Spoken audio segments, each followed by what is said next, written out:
नमस्कार किसान एवं पशुपालक भाइयों, स्वागत है आपका हमारी खेती हमारे पशु यूट्यूब चैनल पर। और आज हमने जो विषय रखा है वो रखा है जीवाणु खाद। जीवाणु खाद हमारी खेती के लिए कितने महत्वपूर्ण है, किस प्रकार से हम उनका प्रयोग करते हैं और कितने प्रकार के जीवाणु खाद होते हैं, इस विषय पे हम विस्तार से चर्चा करेंगे। वीडियो थोड़ी लंबी हो सकती है लेकिन बहुत काम की है। और मेरे किसान भाइयों से और श्रोताओं से, दर्शकों से प्रार्थना है कि वीडियो को अंत तक जरूर देखें ताकि उनको पूरी जानकारी हो सके। मेरे से ज़्यादा जानकारी वाले किसान भी हैं जो इस पर लगातार काम कर रहे हैं, इस पद्धति से अपनाए हुए हैं, इस पद्धति से अपनी खेती कर रहे हैं। लेकिन जितनी मुझे जानकारी है मैं उतनी जानकारी आपको ज़रूर दूंगा। इसमें सबसे पहले मैं आपको बताना चाहता हूं कि जीवाणु खाद एक सीधी सी बात है, बैक्टीरिया वाले खाद यानी कि बायो फर्टिलाइजर। इसको किसान भाई दोनों पद्धतियों में प्रयोग कर सकते हैं, आपकी जैविक खेती में भी और रासायनिक खेती में भी। रासायनिक खेती की अगर हम बात करें तो उसमें 5 से 15% उत्पादन में वृद्धि करते हैं जीवाणु, और 25% खाद की बचत होती है। इसी सीधी सी बात आपको बता देता हूं। तो इसको दो प्रकार से हमारे किसान भाई प्रयोग में लाते हैं। एक प्रयोग है इसका जीवामृत, घनामृत, जो घर पे ही गऊ के मलमूत्र से तैयार किया जाता है, वो भी एक जीवाणु खाद होता है। दूसरा इसका प्रयोग होता है एनपीके के माध्यम से, नाइट्रोजन, फास्फोरस और पोटास के माध्यम से, जो कि इफ्को वगैरह के जो प्रोडक्ट हैं उनमें आपने देखा भी होगा कि किस प्रकार से ये आते हैं। इसमें दोनों ही प्रकार के जो जीवाणु हैं वो बहुत महत्वपूर्ण हैं। जो भी किसान भाई उचित समझे वो उसका प्रयोग कर सकते हैं। जो किसान भाई गौ रखते हैं वो जीवामृत का, घनामृत का प्रयोग कर सकते हैं। सबसे पहले मैं आपको जीवामृत के बारे में, घनामृत के बारे में बता देता हूँ कि एक सरल प्रक्रिया है, घर पे इसको हम तैयार कर सकते हैं और इसको खेत में डालने के भी आसान तरीके हैं। इसके अंदर आप बालू रेता, राख या रेती मिला करके खेत में एक साथ बिखेर दें, जुताई कर दें, या पानी देने से पहले आप इसको डाल दें, या फिर आप पानी के साथ, फल्ड इरिगेशन है तो पानी के साथ इसको चला दें। जीवामृत, घनामृत, आपके खेत में बैक्टीरिया ज़्यादा हो जाएंगे। और दूसरा जो है एनपीके वाले बैक्टीरिया, उसका प्रयोग एक अलग प्रकार से होता है। उसको हम बीज के साथ में बिजाई कर सकते हैं, या जिन पौधों की नर्सरी तैयार करके हम लगाते हैं, जैसे आपका आलू, टमाटर है, गोभी है, आपकी हरी मिर्च है, आपका प्याज है, धान है, इस प्रकार के जो पौधे लगाने वाले होते हैं उसके अंदर हम इसका प्रयोग अलग प्रकार से करते हैं। बीज के साथ, जैसे गेहूं में गेहूं की बिजाई करनी है, या ज्वार की बिजाई करनी है, या आपको हरड़ की बिजाई करनी है, ग्वार की बिजाई करनी है, उसके अंदर कैसे प्रयोग में करेंगे। जैसे तेल वाली फसलें होती हैं, सरसों वगैरह, उसमें एक्जोबैक्टर, राइबोजोबियम एक्जोबैक्टर, इस प्रकार के अलग से कल्चर तैयार किए जाते हैं। लेकिन कुछ ऐसे कल्चर भी हैं जो कॉमन रूप से दोनों में बराबर काम करते हैं। उसको आप किसी भी फसल में डाल सकते हो, किसी भी बीज के साथ मिला सकते हो। सबसे पहले मैं एक उदाहरण देता हूँ आपको गेहूं के बीज का। गेहूं के बीज में इसका प्रयोग कैसे करते हैं। गेहूं का बीज आपको पता है 1 एकड़ में 40 किलो लगता है। उसको सबसे पहले आप फंगिसाइड जो दवाई हम मिलाते हैं फंगस के लिए, बीज उपचारित करते हैं, उस दवाई को मिला देते हैं। लगभग 12 घंटे तक हम उसके अंदर उस बीज को रखते हैं। उसके बाद में जब हम खेत में बोने जाते हैं तो आप खेत में बिजाई करने से तुरंत पहले आप उसके अंदर एनपीके के बैक्टीरिया मिला दें। जो भी बैक्टीरिया है आपके पास, जीवाणु खाद है, आप उसको उसके अंदर मिला दें और उसकी तुरंत बिजाई कर दें।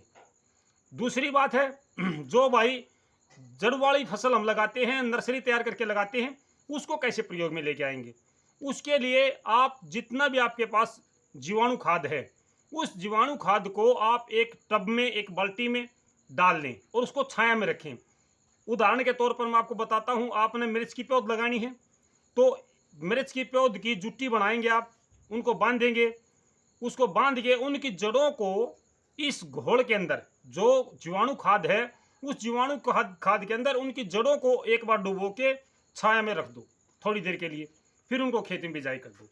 इसमें सावधानी वाली बात यह है किसान भाइयों कि आपने इसके अंदर धूप नहीं लगने देनी है। सबसे जरूरी बात इसके अंदर ये होती है कि आप इसके अंदर धूप ना लगने दें। ये जीवाणु खाद जमीन में काम कैसे करते हैं, क्या फायदा करते हैं, कैसे फायदा करते हैं, वो मैं आपको बता देता हूं। जितने भी जीवाणु खाद हैं, जीवामृत, घनामृत, एनपीके वाले, कोई भी से भी जीवाणु हैं, सभी के सभी जो हमारी जमीन में हम लगातार कई वर्षों से यूरिया, डीएपी, पोटाश डाल रहे हैं, ये पूरा का पूरा हमारी फसल को नहीं मिलता है। इसका कुछ अंश हमारी ज़मीन में सुप्त अवस्था में रह जाता है, संतुलित नहीं हो पाता, या मैं ये कहूँ कि हमारे पौधे उसको ले नहीं पाते, वो ज़मीन के अंदर ऐसे का ऐसा पड़ा होता है। जो बैक्टीरिया होते हैं वो उस सुप्त अवस्था में पड़े हुए खाद को, एनपीके को, यानी कि नाइट्रोजन, फास्फोरस और पोटास को संतुलित करके पौधे को दोबारा दे देते हैं। दूसरा इसका सबसे बड़ा फायदा क्या होता है जीवाणु खाद का, कि जो फसल अवशेष हमारी ज़मीन में पड़े हैं, जो फसल अवशेष अभी बचे हैं, पीछे दाना के भी हो जाते हैं, और जो हमारे फसल होती है जैसे कपास वगैरह बोते हैं, हरड़ बोते हैं, उनके पत्ते गिरते हैं, सरसों के पत्ते भी गिरे हुए हैं, सरसों के जो डासरे बोलते हैं अवशेष से, फसल अवशेष, वो सारे के सारे ज़मीन में अब मिक्स हो जाएंगे।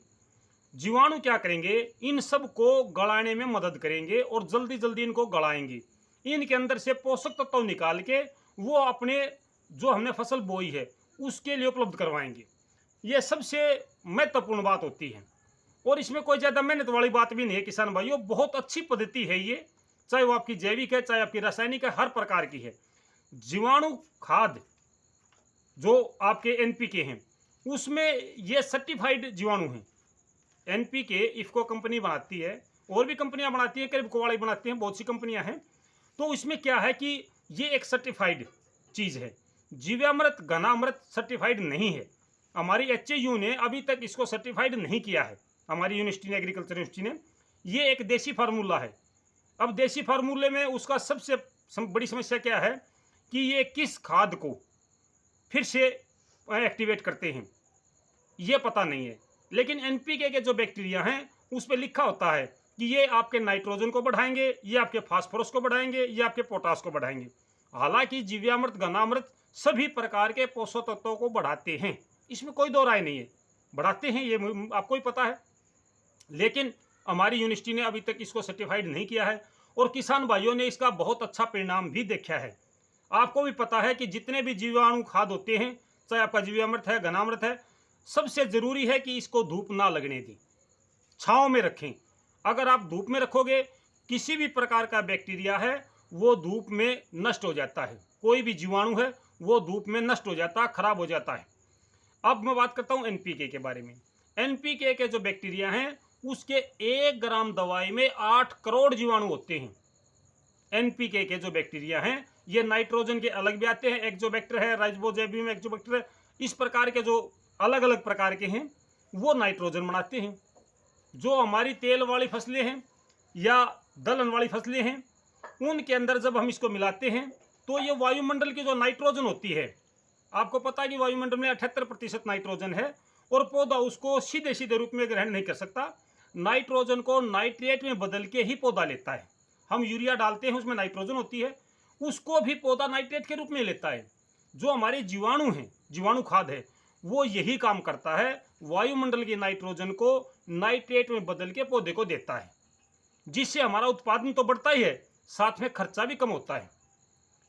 जो एनपीके के बैक्टीरिया हैं इसमें फास्फोरस भी होता है, नाइट्रोजन, फास्फोरस, पोटास, और इसके 1 ग्राम दवाई में 8 करोड़ बैक्टीरिया हैं।